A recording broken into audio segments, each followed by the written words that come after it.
Paranormal Dimensions is a regular feature on Mondays on the Paranormal UK radio network. If it does turn out to be alien, it's such a game-changing, paradigm-shifting revelation that the impact, the consequences are almost incalculable. And that being the case, you have to take it seriously.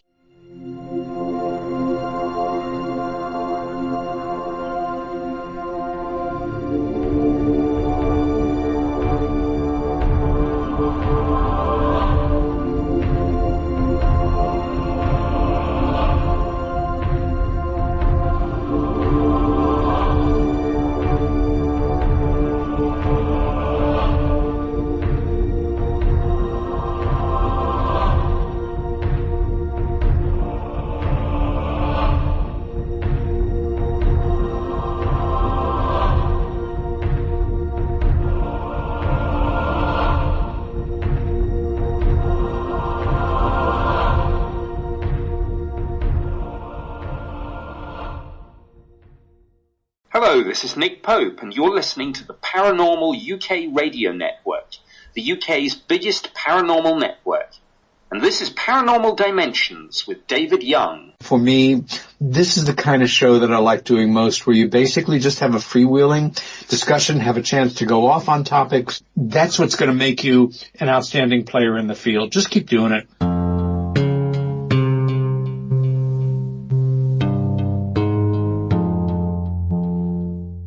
Hello and welcome to another Paranormal Dimensions. Thank you for that introduction, Patrick, and also for the extra added comment, Mr. Peter Robbins. Very kind of you, thank you. Okay, today we have someone who's been around for quite a number of years.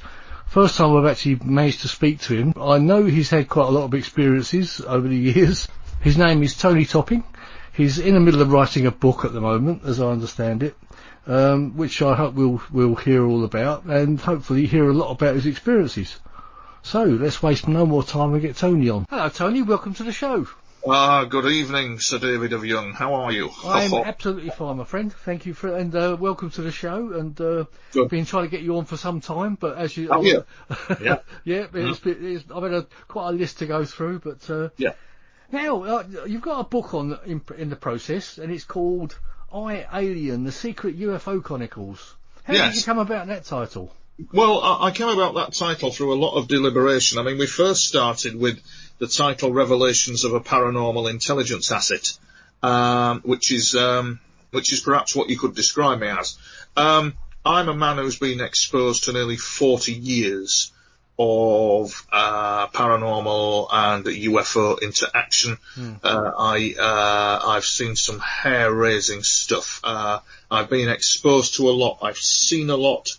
And there's always, David, there's always the accusation that, well, this is bullshit, you made it up, blah, blah, blah, blah. So I'll bleep that out later. Yeah, well, yeah, but there's always that.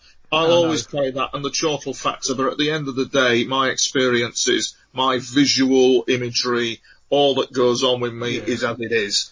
And that's it. And the thing is, I have not got the intellectual capacity, nor am I clever enough to make what you are about to hear up as fantasy. Yeah. That's the thing. That's the kicker. I ain't got the brains to do it, pal. Yeah. And so, that's how it really began for me in childhood really is when it began for me, I suppose, and I've had interactions with UFOs all my life, and it's got more hair-raising and more hair-raising as we go along. These past 2 weeks, for example, I've been absolutely hair-raising to the level where I'm shocked and I can't speak about it. I can't find the words after 40 years to articulate what I have witnessed. So something so different, has it been? It's something alien-related, and I wouldn't call it different. I'd call it darkly hilarious in certain ways. I'd call it, I don't know what I could call it, David. I'd call it Tony Topping meets Whitley Strieber. Type scenario. He's actually what does happens. he know?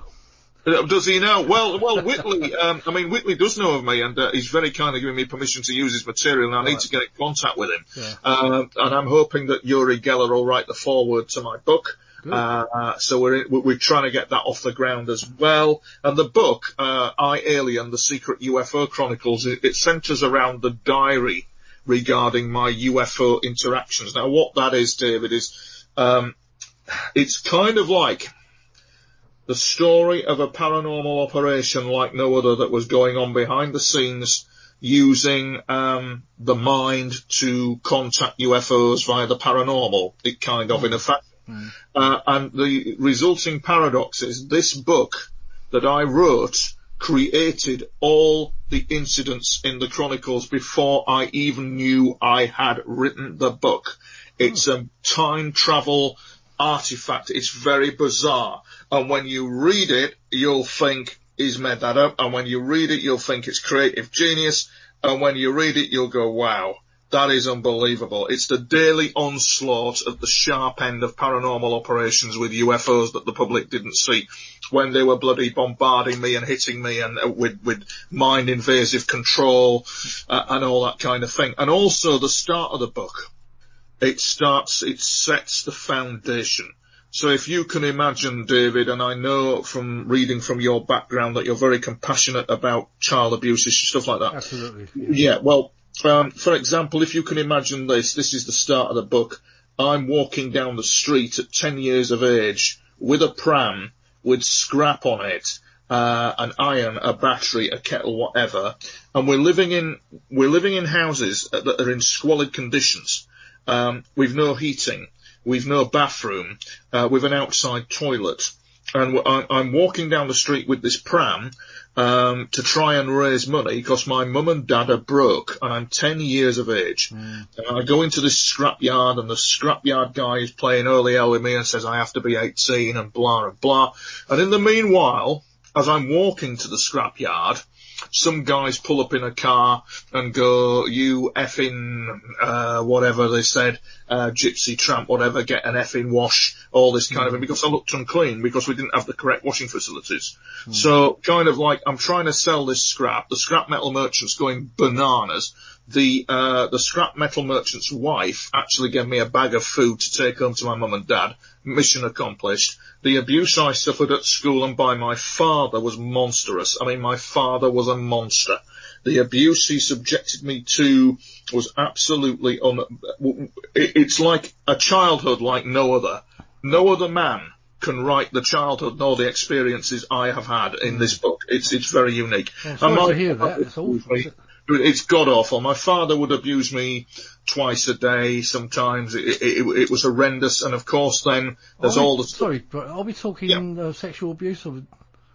Yeah, it was just horrendous, David. What I've been through at the time with my childhood was horrendous. And the thing is that the reason why I write about it is it actually sets the backdrop to the contact with the UFOs. This stark, brutal childhood of bullying, abuse, looking like a tramp, my nails long, I'm not clean, my hair's matted. We're living in this bloody house and nobody appears to have noticed. It's bizarre. And so at age 2, then, David, was my first experience of the UFOs, and the fact that I had a symbolic vision at age 2 of these beings walking through a wall. It was absolutely unbelievable, really, quite symbolic. I'm screaming at my father at age 2 that I'm saying, Dad, look at that. He's saying, I can't see anything, son. I'm biting my lip. I bit my lip and started to bleed everywhere. I can see it now. And when I appeared on ITV this morning about all this, Dr. Chris French, for it is he, said that's all false memory syndrome. I will be very wary of somebody at 2 years of age who could recall that with accuracy. Well, he's wrong.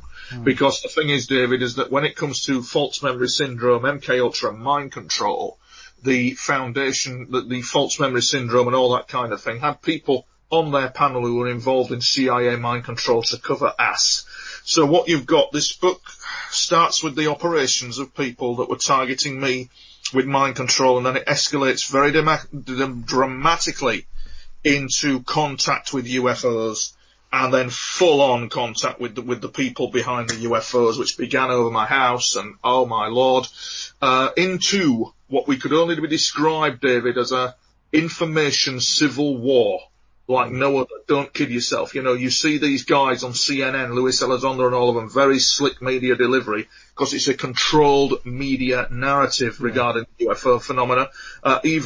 Even Nick Pope, in an interview with Jon Snow in 1996, actually said that he believed that these UFOs were coming in from other worlds and they were aliens, and it roughly, not verbatim, but he roughly said it. He was probably one of the first civil servants to say that. It was a very underrated interview, really.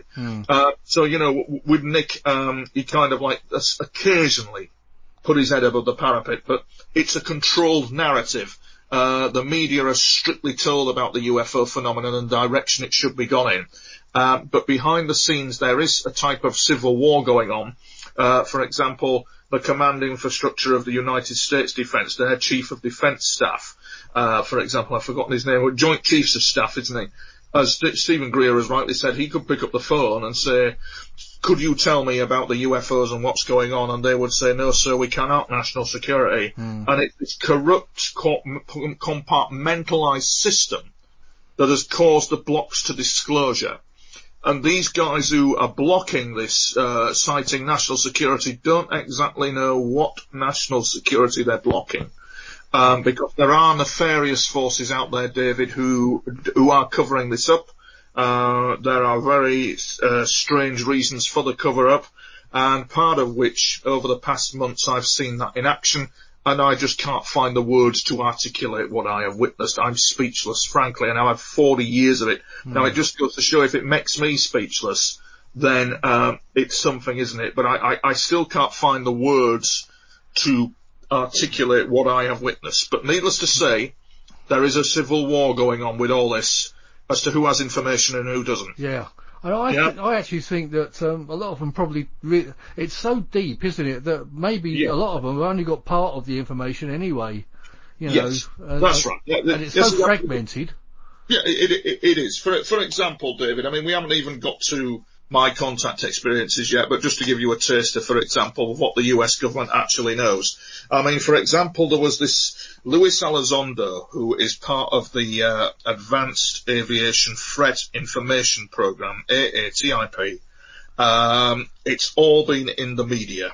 He seems a good bloke, and he seems to have been dealing with a lot of compartmentalised stuff. He might not be telling the full story, but there was an interesting slide at a MUFON conference. He stood before a MUFON conference, and he was talking about the UFO phenomenon. The slide said more or less that his colleagues in the DIA, under ethical, moral and religious concerns, had ethical, moral and religious concerns over the UFO phenomena, and the UFO phenomena was real. None dare call it alien. They dare not call it alien because above AATIP is a secondary classification program running that they're not telling anybody about. And that is, and I really, really can't even talk about it myself to the extent that it's not safe to do so. I've seen a bit too much, David, for my liking, and it doesn't give me peace. This is not a peaceful path.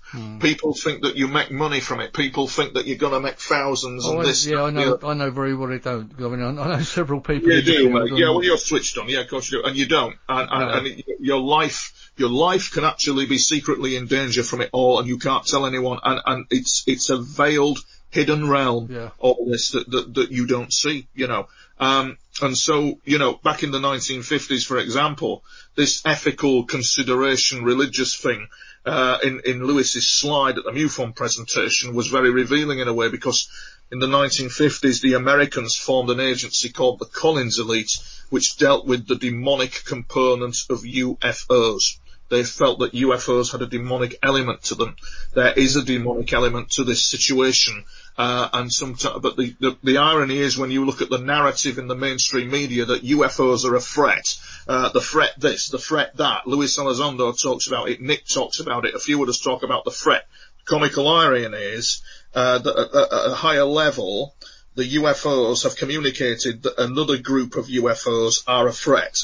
So by irony, UFOs are warning that other UFOs are a threat, but that's taken literally as the UFO threat. Do you follow me, David? I do, absolutely. Yeah. Okay, mate. So, so that's that's the situation. There's like a civil war going on at the moment within this classified area, and they're not talking about it. But the media narrative on it currently is very slick. I mean, they've even gone to the US Senate to tell them about UFOs, but what they think they should know as opposed to what's going on. You get me? Yeah, yeah. I mean, do you think I mean, we all know about the Kennedy assassinations. Do you think that it all goes back to a lot of it began there, or was it before that? I'll tell you where it goes back, David. Now, I've said this many times in public, and I've got to be very careful. I have 40 years of this, of extreme paranormal experiences. And no bastard better tell me that I'm a fantasist and made this all up, because it's been extreme. It's been like, I mean, that you've only got to see the childhood that I've had. Yeah. Up to 12 years of age, so on and so forth. The hell I went through at school, and my paranormal experiences began in about 96, really.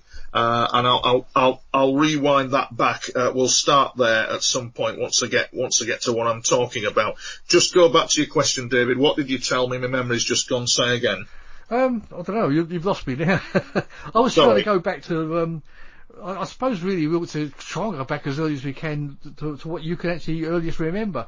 I know when you mentioned just now about you saw aliens going through the wall. Yeah. Now, the amount of times I've heard this story, no, not story, I apologise for the word, I don't mean story, I mean vision, if you like. Yeah. You know, it's phenomenal to me that this story again keeps coming out. You know.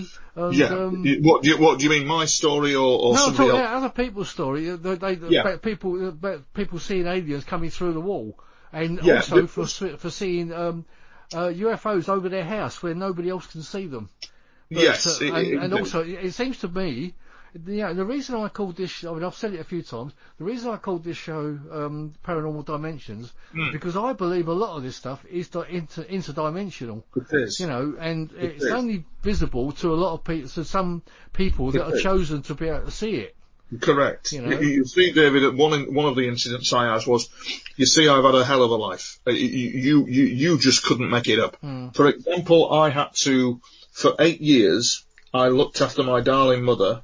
She began with bowel incontinence, and it was horrendous. I had 3 years doing that. We then had to look after her with dementia. And at the height of her dementia, when she was into decline with it, we were losing the battle. I was being targeted by what we will call unacknowledged special access projects. I was being targeted by that element. And they should hang their heads in f***ing shame over what has gone on. They know this. They know it's gone on. But the canon of denial is very much in place. It's absolutely disgusting. And what happened to me in one interaction that I had with a UFO at the height of looking after my mother. I mean, I was up with her during the night with dementia. It was hell. And I was being targeted by this. And the UFOs were coming in and they were speaking to me. And they were navigating me in a way I couldn't understand to this day why they didn't intervene. But there was one incident where, which I'll explain in my book, where one of these UFOs comes in, and the woman behind it, who I first saw in 97, who's a female ET, indicated to me that she was absolutely disgusted with what she was witnessing because I was being targeted while looking after my mother. Wow. It'll all be denial, David, and when my book comes out, they'll deny it further. They dare not say what's going on to the public. They just haven't got the spine. Eisenhower had the spine. He had the spine to say how it was, and MacArthur, if MacArthur had been around, there'd have been hell to pay. There's something going on, David. I can't articulate it into words. It's shocking. Yeah. And it's to do with UFOs and the cover-up. Yeah, I do believe that. I do believe that anyway. It is. And I've got my thread again as to what I was going to say before I lost my memory. So basically what it was, let's go to, used car. Right, hang on. Sorry, David. Right, so, this woman, at the height of my harassment while I was looking after my mother, indicated that she'd been watching all this. She was morally outraged, and the fact of the matter was that their UFOs came from another universe, from another sea, but used our oceans as bases. Now, if you can therefore imagine that this is the kicker, this is the joke. We're all stood there looking outwards for extraterrestrials, but comically, they're using our Earth as a base. And if you end up talking to them routinely, you're going to get a circus on you. And what happened to me, for example, the blocks to disclosure goes something like this, and I've said this in public before. It goes something like this. You've got the American government, or whatever government it is, and you've got some aliens turn up on your doorstep and say, you can have a marvellous UFO, BMW, Mercedes class gadget here, free of charge, but just don't look at what we're doing. Yeah. Just look the other way at our actions, but have that free of charge on us. And that's what's happened. The American government have bought a UFO from an Arthur Daly used UFO car salespeople, and they shouldn't have done that. And that's the whole basis. Comical irony. That's the whole basis to the blocks of disclosure at the moment, David. That's the whole problem that they have. And they wish that they hadn't done it, but they did. And you're not going to get that on CNN. They're not going to tell you that. This is just based on my 40 years of experience of dealing with them. And so what you have, therefore, then, is kind of like two opposing factions of ET groups. One can be called Alien Russia, and the other could be called the Alien NATO. And they are honestly in conflict with each other in the skies above us, and they're just keeping that a bit hush as well. And that seems to be the current situation of where it is. And David, I assure you, that situation of the Cold War element that I'm talking of is shocking. It's just shocking. And I'm lost for words, and the first time I've ever had an interview where I'm lost for words over it all, but it's upsetting. The whole path that I've been on has at times been disturbing. And so really it began in 96. I think it was 96. 92, David, when I was trying to get into drama school, and I had my first UFO contact situation over the house. This UFO came in. It was illuminating itself like something out of Close Encounters of the Third Kind. 30 seconds there and gone. I was wandering around in a daze for quite a few days, wondering what the hell I'd seen, you know. And then I managed to get a place in stage school in London. I never forgave my father because he just looked at me, grunted, and walked off puffing his cigarette.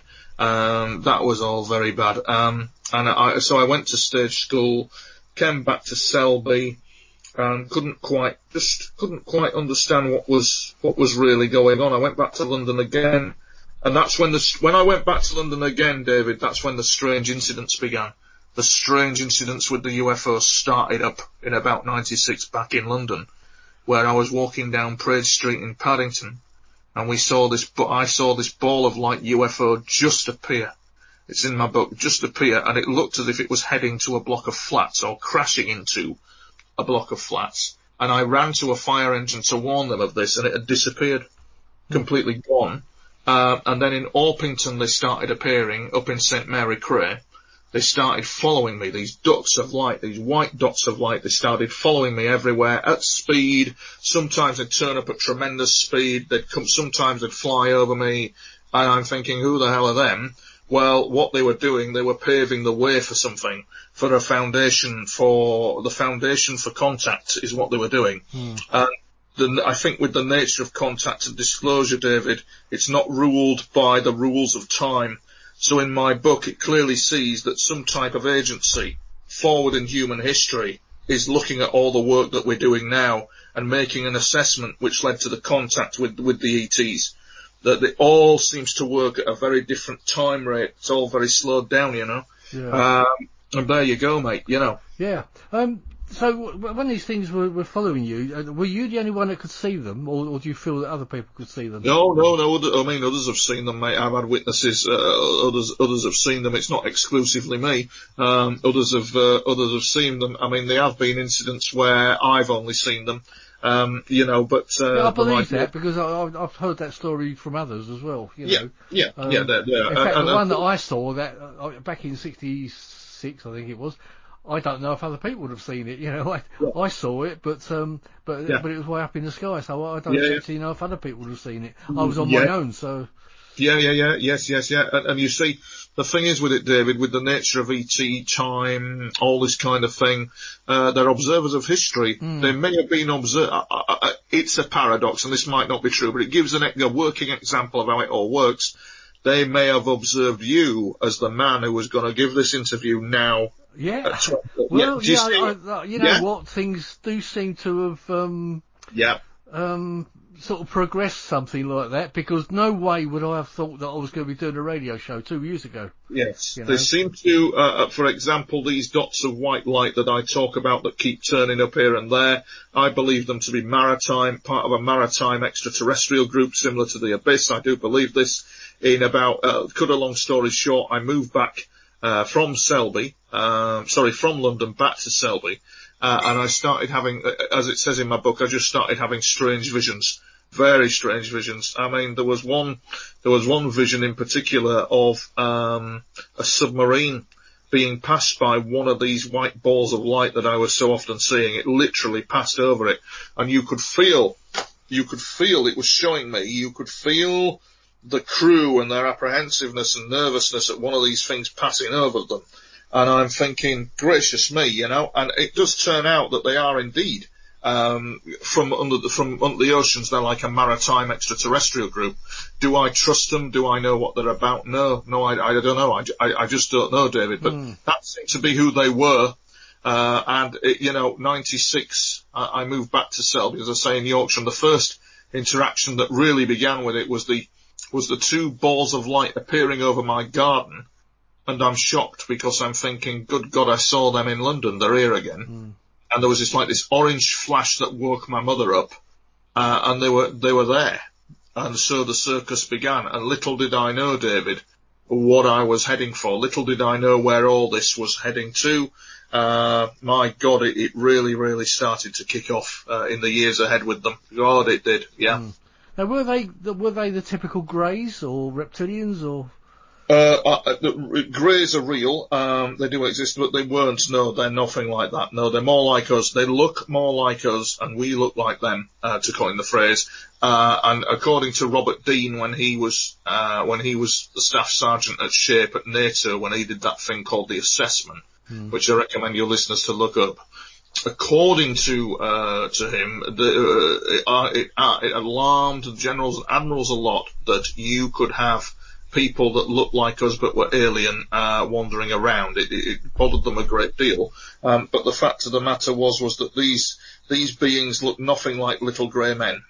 I mean, the Nordics, for example, look truly staggering, actually. You'll know about it if they were stood next to you. They don't look human, yet they do. If you get my drift, the 2 heads, 2 eyes, but their look is quite striking. They're not from round here. And the joke being is that they use bases here as well. And my interactions with them have spanned a lot over the years. But you see, David, if I was to be my own critique, and I could very easily be that, the information from them is all very drip, drip, drip. It's all very slow. It's all very, you're not quite sure what they're doing and why type thing. And that's very frustrating. They're not clear on their intentions. They've saved my bacon on 3 occasions, though. There was one point, David, where I lost everything. I lost my mother. I lost the house we were living in.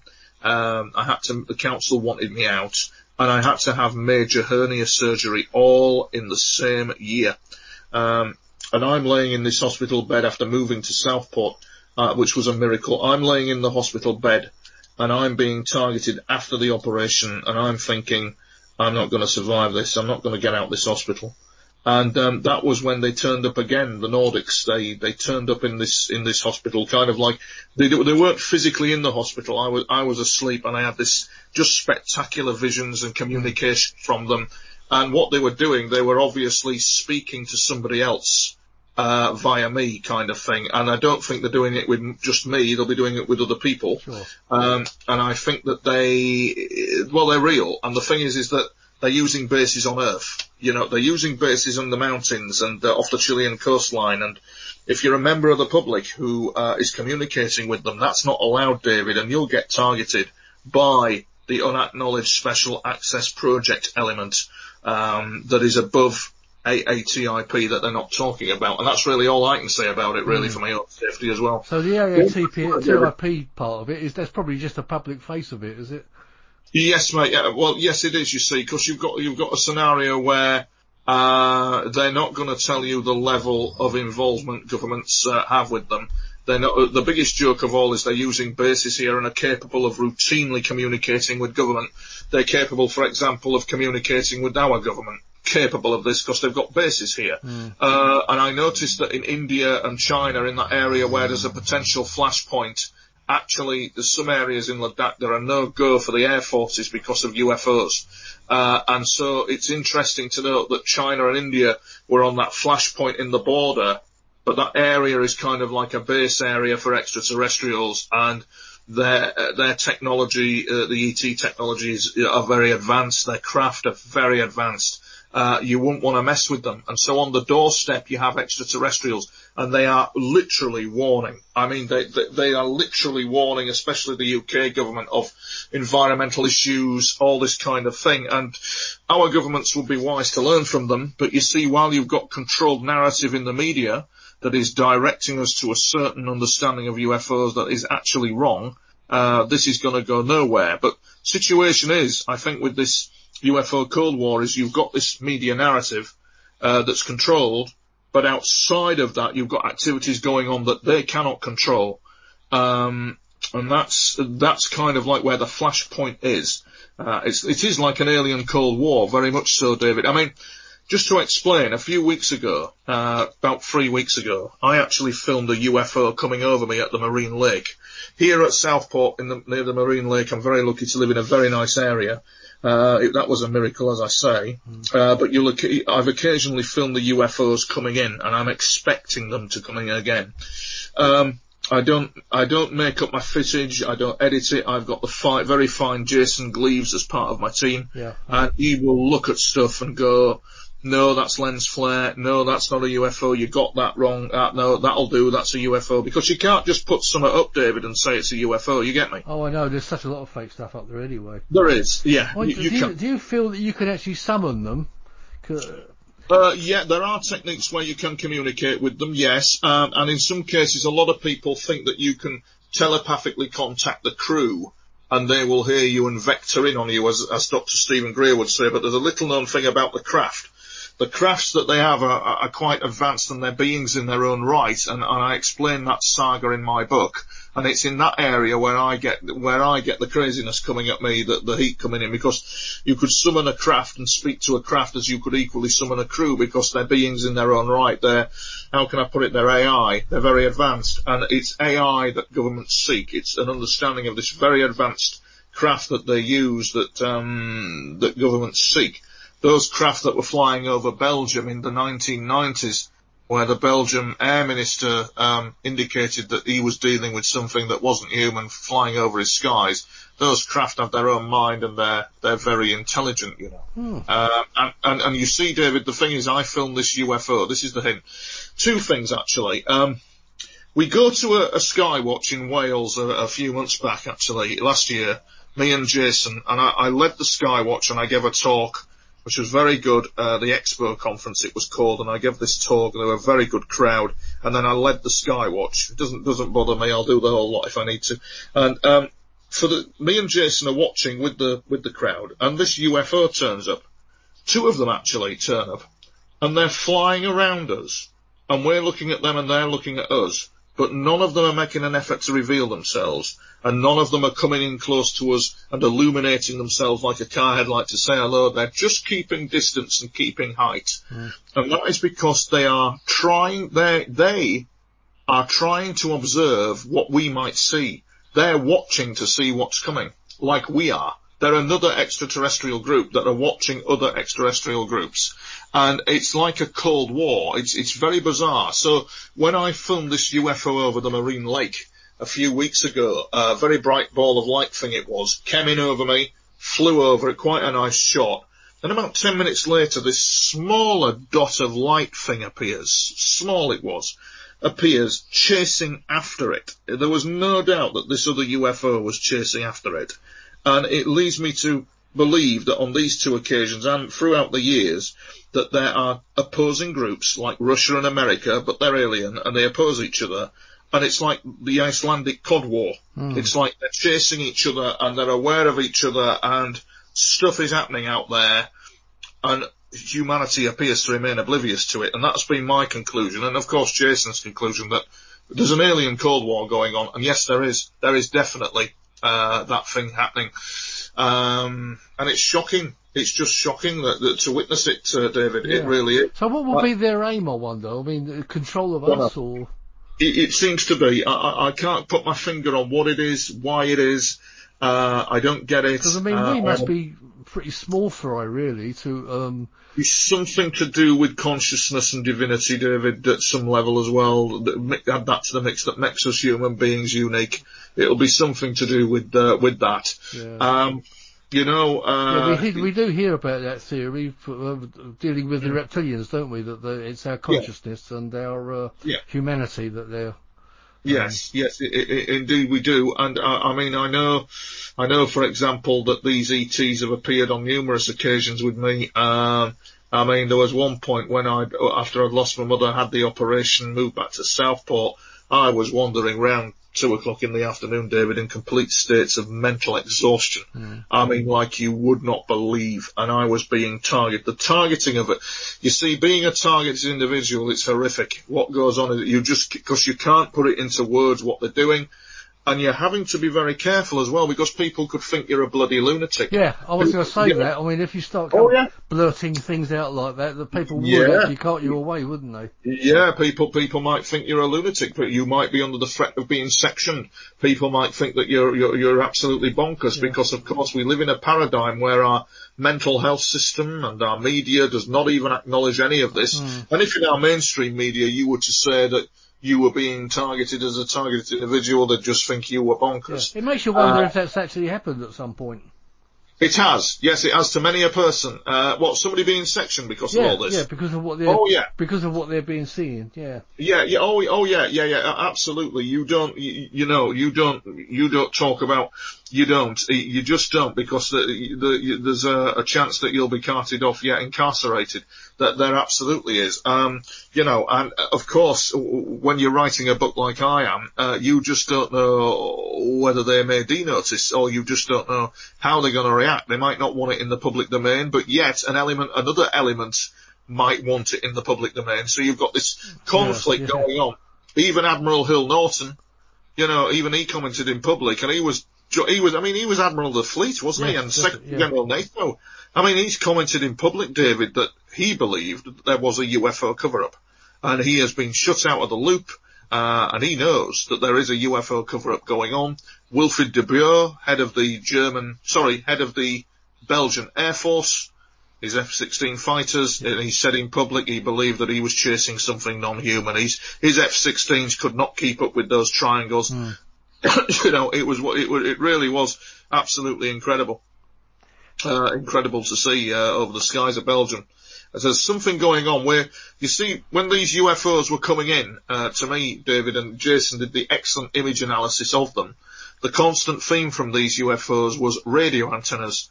They would radiate my ham radio antenna. They would radiate a TV antenna. They would go near radio antennas. They would go near military. Well, what they're doing is they're signaling. They're actually signaling. And the hint at the antennas is because there's something classified going on behind the scenes, which is involving communication. Right. And it might not necessarily be governed by the rules of time.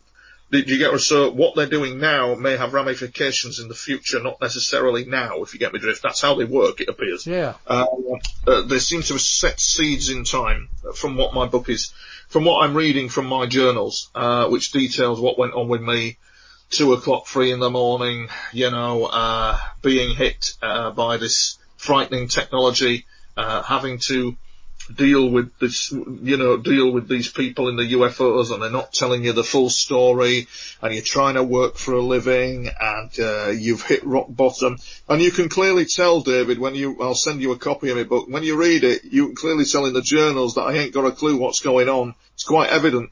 In these journals, I'm writing a daily diary, and it clearly is evident that I'm firefighting every day and not piecing together what's going on. You can clearly see that, and it just a diary makes fascinating reading to start with. Definitely. So you can clearly see that's what's going on, and I'm not getting it. And there's a full-blown operation going on around me involving these UFOs, and it's absolutely unbelievable. And I've not really quite got it in my head what's going on around me.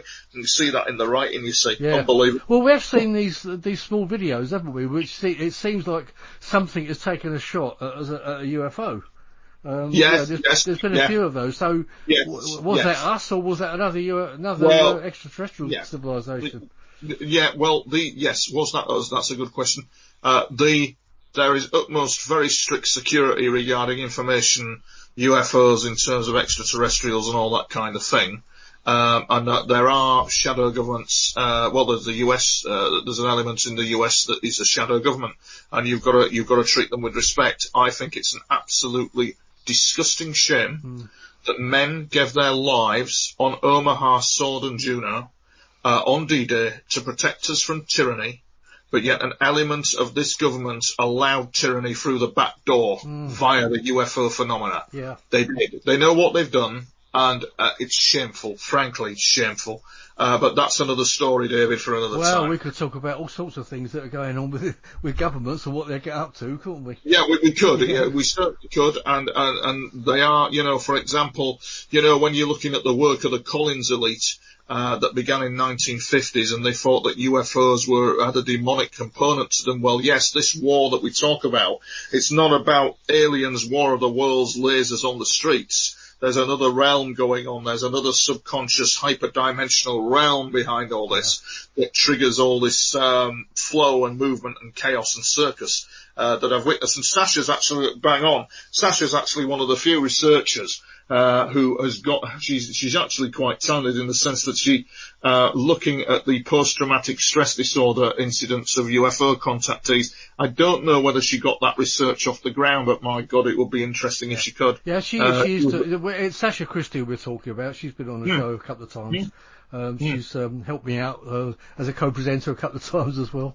But Sasha is actually looking quite deeply into that, and I know she's trying to help a lot of people that have been involved in abductions, and she's had her own experiences, of course.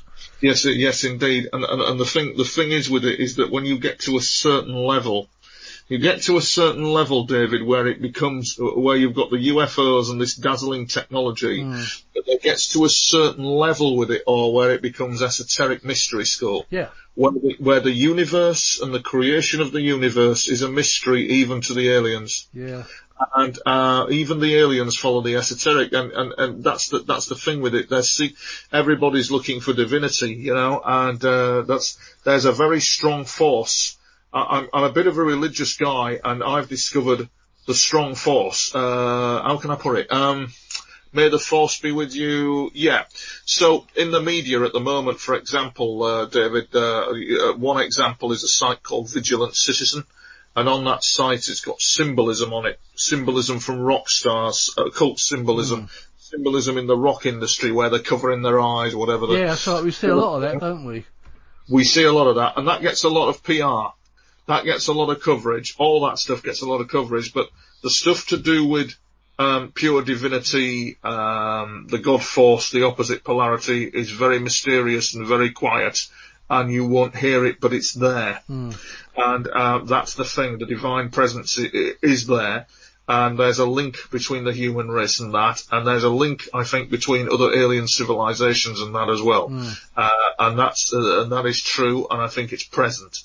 And that's kind of like divine intervention within human affairs is quite prevalent, I think, via the UFO phenomena. Yeah. And I saw that first in 2014, when I had an interaction with the Nordics, and that was absolutely unbelievable. And, perhaps that might be a good place to start on the story of how I got in contact with them, Dave. I don't know. Yeah, please, go on, yeah. Yeah, well, so what happened to me, and by the way, I have not got the intellectual capacity to make this up.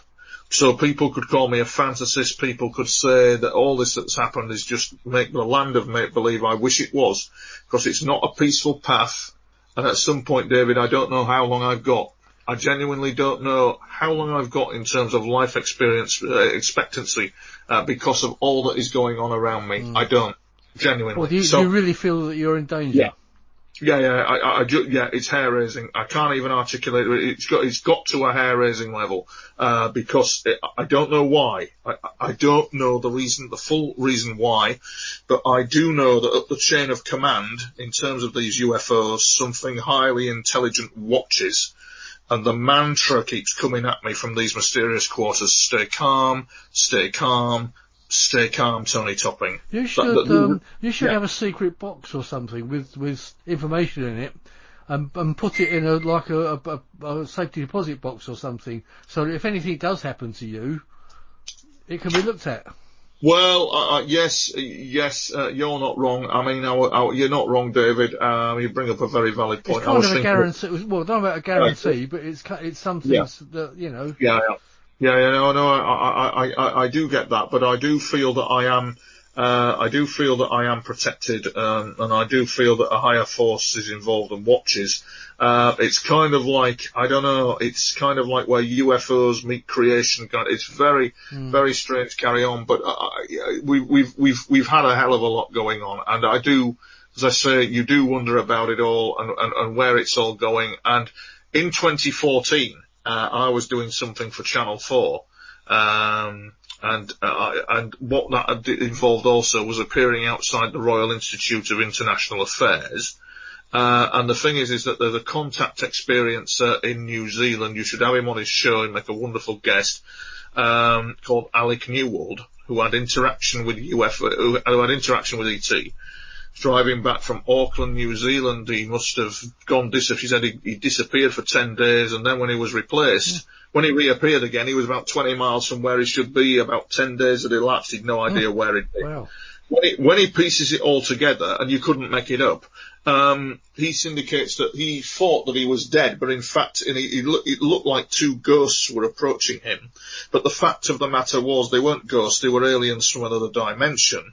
And his book, Coevolution, is an absolutely fascinating account of that. Just making a note of that.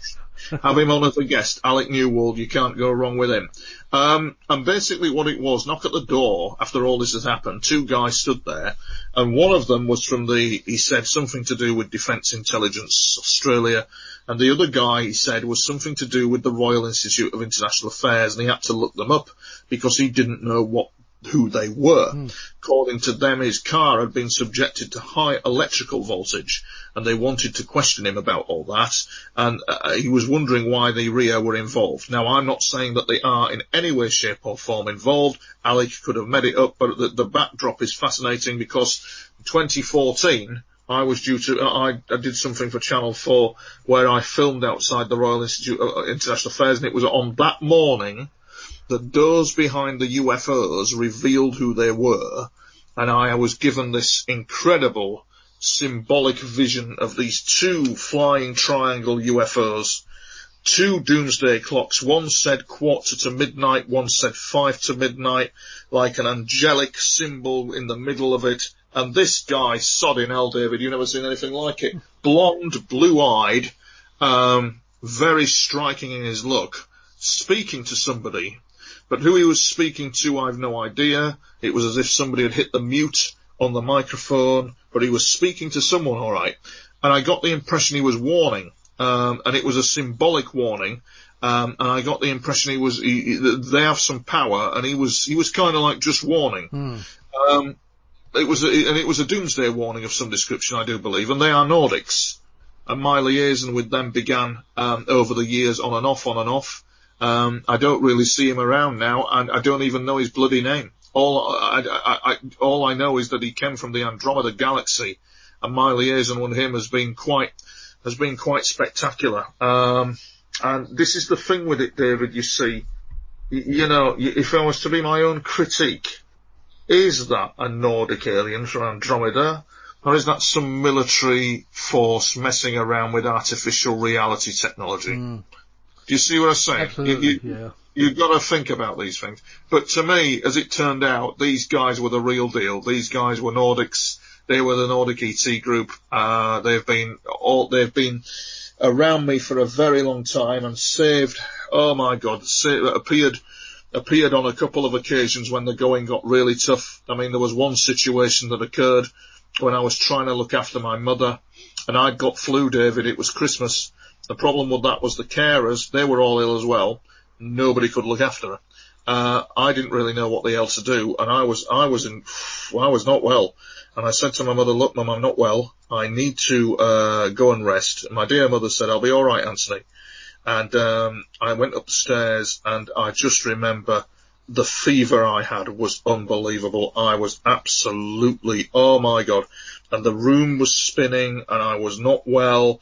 And you could easily say, David, as well, to apply the critique, well, what happened next, Tony, is because you're in delirium with fever. You could easily say that. But what happened next was indeed very interesting and is linked to the 2014 incident.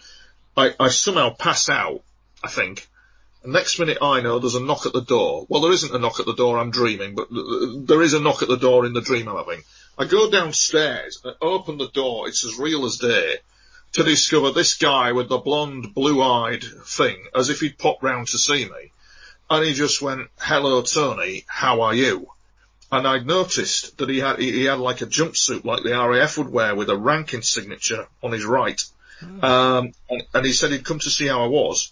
And then next minute I know there was this kind of and what would happen was it appears that part of me was in bed, but part of me was aboard their craft, and I was being taken somewhere. It appeared, and there was an indication. I can't remember if it was that incident or another incident, but there was an indication from the crew that they were concerned about my blood pressure, the fact I was going into meltdown with myself, and maybe needed sick bay. Sick bay, they said.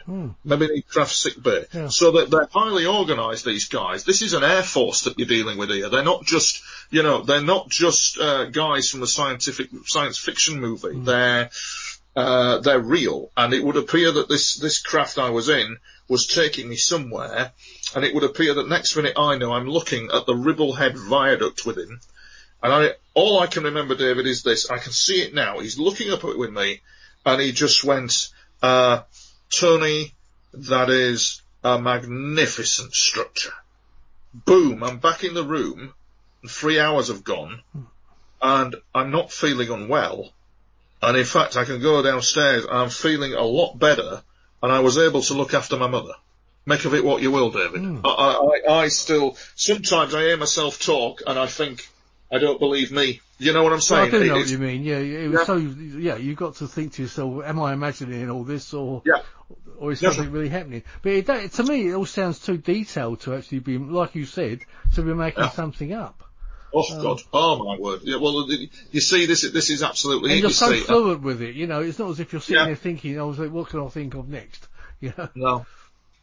These are it's all going in the book. And the fact that you don't, I mean, normally when someone makes something up, they've got all the answers, haven't they? Or it was so and so. But you don't even know yourself what you're looking at, or what and what's happening to you. Very perceptive of you, yeah. That's absolutely right. I don't even know myself what I'm looking at, but it's all going on around me, and nobody is revealing the full deck of cards as to why. Yeah, it's like I'm holding a deck of cards, but I can't see what I'm holding. But they appear to be aces of some description, and this is what I seem to be witnessing at the moment. Do you think that you'll find out what's going on in your lifetime, or do you think you? I may not, David. No, I may go to the grave not fully knowing why all this has happened. But then that opens up another question, Tony. When you pass over. Maybe everything does become apparent to you. Maybe everything is known to you then. Very perceptive remark. Maybe it is. I never thought of it like that, David. I just know that Jason's done a splendid job in bringing the reality of the images that I have filmed to life with the imagery analysis that he's done. So there is beyond no doubt that these things are not aircraft or helicopters. They'll deny all that. They'll say that they are aircraft. They'll say that they're helicopters. They will say I'm a lunatic. You watch, with my books published, David, you watch the ACAC fire. The level of volume coming at me that none of this has happened will be interesting. Well, it should cause a few stirs anyway, shouldn't it? It will, mate. Yeah. When you say if it's published, is there an if about it, or is it? Well, it's not so much an if, so much as when. I mean, I'm halfway through it at the moment. It's actually a hell of a read. I mean, there's an incident in there, David, because it's paranormal warfare. It's inception operations. It's psychic operations that you're dealing with here. Fascinating. I can't wait to read it myself. At a level of espionage. And so, for example, there's one incident that went on that's in the book where in 97, even before the first UFO came in, the first UFO came in 1999 and illuminated a TV antenna quite on purpose. Jason has done an excellent job in analysing all that. There's no doubt of what it is.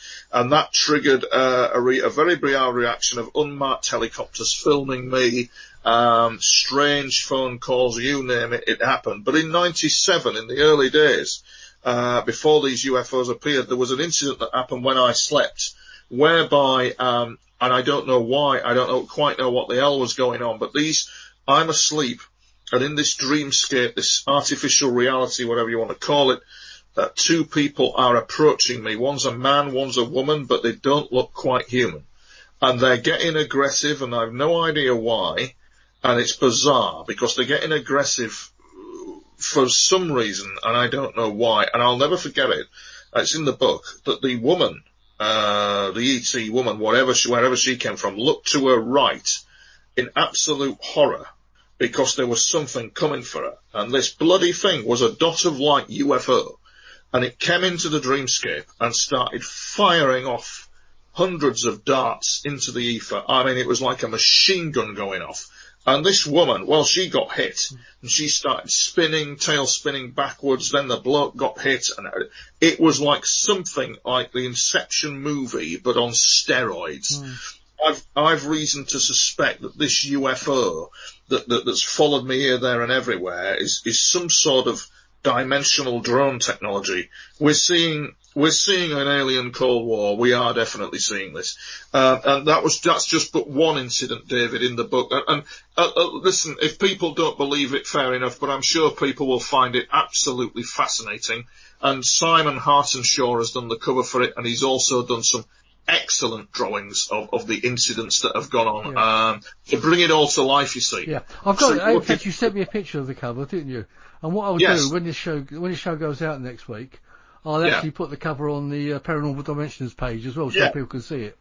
It's actually a very good cover.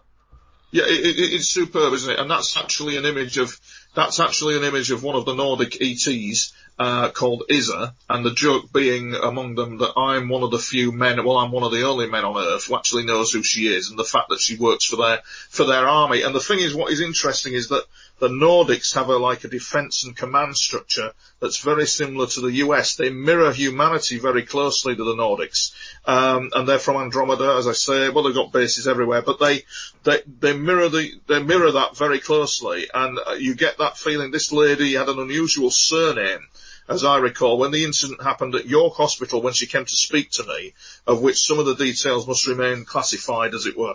But she was telling me what was what, and there was an indication from her. She was called Gardamenian or Gidamenian. It was very Israeli, very Hebrew sounding in name, and she was wearing this very unusual uniform, and it was a fascinating bit of dialogue. But needless to say, I think if it wasn't for them, David, I think I'd have had a job on getting out of that hospital, because after that operation and after all I've been through, my God, I'm lucky that I'm not in the mental asylum, frankly. I've been through hell, and I've earned my green beret as far as I'm concerned. You know what I'm saying? Well, I can tell from your voice that you've been through a lot, Tony. You know, I think anyone listening to this can tell that. And, I mean, how many races do you actually think there might be on this, visiting this planet, or this dimension even? Well, this is it. Well, there's the human-looking extraterrestrials as well. At the moment, currently, I've witnessed 5 groups that are close. 5 groups that I've witnessed that have had a close liaison with me. One of which we'll call them Alien Russia. Right. The rest will call Alien NATO. Yeah. But the Nordics and the maritime group, and then there's another group as well. And what was happening, David, was, for example, I was collapsing with exhaustion after the death of my mother, the operation that I had. I came back to Southport, 2:00 in the afternoon, I'd be fit for naffle. And I was having this exhaustion, and I thought it was viral fatigue or something like that. And it wasn't, it was all the pressure of everything. And I recall a lady who was a contactee experiencer like me in the US, and she said these words, David, and you couldn't make it up. I'm telling it like it is, because I can't quite comprehend it myself, but she more or less said, I will speak to the aliens I'm in contact with to see if they could help you. And sure enough, 3 days later, there was an incident over the Marine Lake where this pink triangle craft appeared. About 10 seconds, they're gone. And it kind of like adjusted something in me, so I wasn't wandering round in an exhausted state. And when I came back into the house just to have a nap, this full-on vision of this emerald green alien woman who just exuded femininity. She was beautiful. And she more or less was indicating to me that though they are ETs, they sometimes don't know all that goes on in the universe. And this, she says, is quite shocking to us. We haven't heard about what has been going on here. And we've come to say hello to you, Emerald Green. And a few months later, and my friend is a witness to this, we were walking down the street and an emerald green UFO appeared in front of us, hovering, watching, and then it flew off to the right. So what you've got, David, then, you can imagine, if you've got alien Russia in the backyard controlling things and suddenly alien NATO turn up and do their own thing, you're going to have quite a war on your hands. Yeah. You're going to have quite a situation to deal with. And that sums up what the UFO cover-up is actually all about, David, you know? Yeah, in very simple terms, mate, yeah? I did hear a little while back that there's some sort of a war going on in the North, is it the North Pole as well? Some sort of extraterrestrial thing. Whether that's actually true or not, I don't know. Well, I honestly, David, I've seen a lot. I don't know. And the Nordics have, in the process of dealing with them, the Nordics have never mentioned that to me. They're very careful, I think. Sometimes it might be best that you don't know with them. Sometimes what they don't tell you might be a blessing, because you can know too much and you might say something that kind of like provokes a reaction from an unexpected quarter. And you've got to be careful. You really have with all that. You've got to be careful with all this information that you're handling. Some of the stuff in my book has had to be altered, just to tone it down a bit, because it's shocking, just to kind of alter it slightly, because you've got to be responsible with all this. It's very real. They're denying it, but the UFO phenomena is very real indeed. And the people behind them are real just like us, you know. Yeah. Yeah, you've made me very fearful for you, actually, the way you've been describing things. But thank you. I'm all right. I'm okay. You know, at the end of the day, you just got to know that you're protected, and you know that there's a higher chain of command out there that's watching over you. If that was not the case, I wouldn't be here now telling you this. That's true. You see? Yeah, no, I wouldn't. I wouldn't be here now. I wouldn't have even got to here telling you. But there's things that I can't talk about, or I don't talk about. You know, but there you go, mate. That's it. Well, your book is going to be fascinating. I really can't wait to get hold of a copy myself and read it. When do you think it might appear? You know, I'm thinking September. I'm gearing up for September time. Great. There's a lot of work to be done. There's still a lot of work going on with it. We're just working on putting in the visual stuff to it, and then the narrative. And we're doing all the narrative to it, and I'll be working on it, and I'm aiming for September for it to be published. And there's one thing, David, you know, if people don't believe what they're reading, at least they're holding, I believe, what is a work of creative genius in their hand, and I'll blow my trumpet at that. Well, I mean, you can say the same about any UFO book. Do you actually believe what you're reading? Really, it's up to yourself at the end of the day. Yes, indeed. Yes, indeed. I mean, at the moment, I'm going down my own route of self-publishing. There was one UFO publisher that more or less smiled and waved at me, and I thought that was utterly disrespectful. So even more now, David, I am compelled to do an absolute spellbinding job on this project to make a book like no other. There's been some online abuse going on, you know, where people think I'm writing a comic book and taking the piss. But this is no comic book, David, as you will read. No comic book at all. But we'll see where we go with it, you know. Yeah. Well, I'll tell you what, Tony, about maybe next year, in the new year, come back on again, when it's out there, and maybe people can have had an opinion about what it's all about. Maybe I'll have read it myself by then. and we can talk about it again, and hopefully we can cover some more subjects from it. I'm sure you would agree, David, that you know, you can have a difference of opinion about all this. Oh, sure, yeah.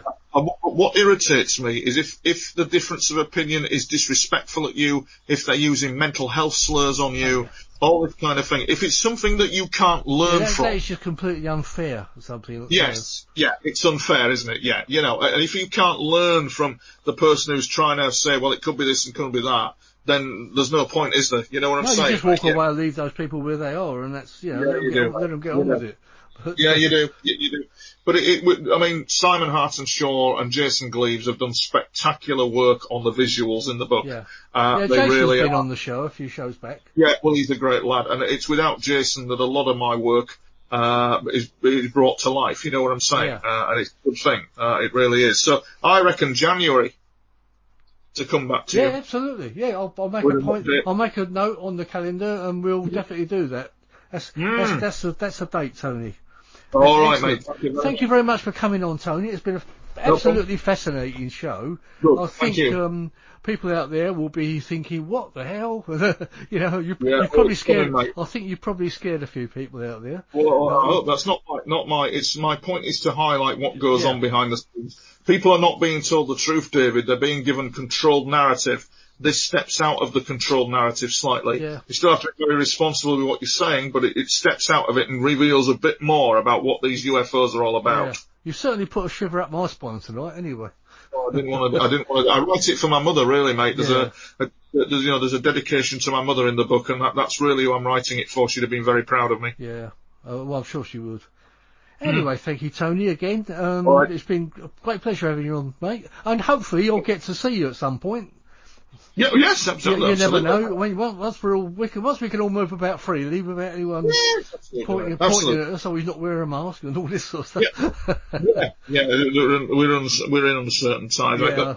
Right? By January, David, my book will have been hopefully published. Yes. Yeah, great. Probably by January, I'll have been brought face to face to some sort of panel in the government who will want to know what the bloody hell's been going on. That is brilliant. Yeah, maybe we can get somebody else on with me and we can actually discuss it in quite depth, a lot of depth. That's great. Happy to do that. All right, David, thank you very much. Thanks, Tony. Thanks, good night, mate, and thanks very much for listening. Thank you. You've been listening to Paranormal Dimensions on the Paranormal UK Radio Network. I'm David Young. Thank you for listening and hope you'll join us again next week. Thank you. Paranormal Dimensions is as bright and powerful as our celestial star, the sun. And although it's expending thousands of pounds of energy every minute of the day, have no fear. There's plenty left.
Paranormal Dimensions is a regular feature on Mondays on the Paranormal UK Radio Network.